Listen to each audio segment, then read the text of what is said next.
మీ agreement కరెక్టా కాదా? మీరు ఎందుకు ఒప్పుకోరు? ఆ మొత్తం కేఆర్ఎం కృష్ణా ప్రాజెక్టుని మీరు కేంద్రానికి ఎందుకు అప్పచెప్పారు? ఇదే ప్రూఫ్.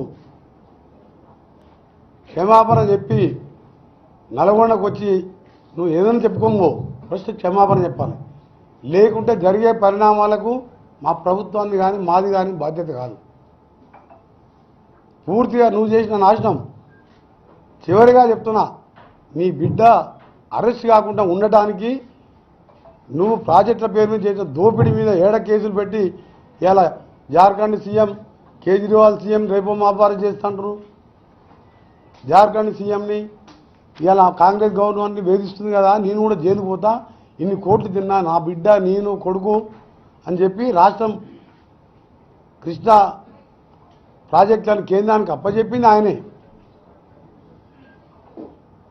అదే సాక్ష్యం కదా, బీజేపీ ఎంపీలు చెప్పింది కదా, రేపు 60 ఫోన్లు దొరికినాయి, రేపం బాబా కవిత అరెస్ట్ అవుతుందని రోజు బీజేపీ ఎంపీ స్టేట్మెంట్ ఇచ్చారు.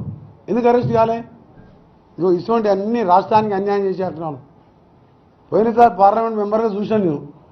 ఏ రైతు బిల్లు తెచ్చినా, జిఎస్టీ తెచ్చినా, ఏది తెచ్చినా దానికి సపోర్ట్ చేసేది Congress party, DMK party, TMC వాళ్ళు మేము బైకాట్ చేసేవాళ్ళం. అందుకనే మా ముఖ్యమంత్రి గారికి సవాల్ విసిరి నేను ఒకటే, అసెంబ్లీలో చర్చిద్దామని. ఆ చర్చకు సిద్ధంగానే మీ అసలు రంగు బయటపెట్టి, అందుకనే ఈ 3 జిల్లాలలో అడ్రస్ లేకుండా పోయినరు. మీకు ఇక తెలంగాణలో భవిష్యత్తు లేదు. మీ బీఆర్ఎస్ పార్టీ మార్చుకునిగా టీఆర్ఎస్కి వెళ్ళి, అతను మీ బీఆర్ఎస్ పార్టీ లేదు, టీఆర్ఎస్ లేదు.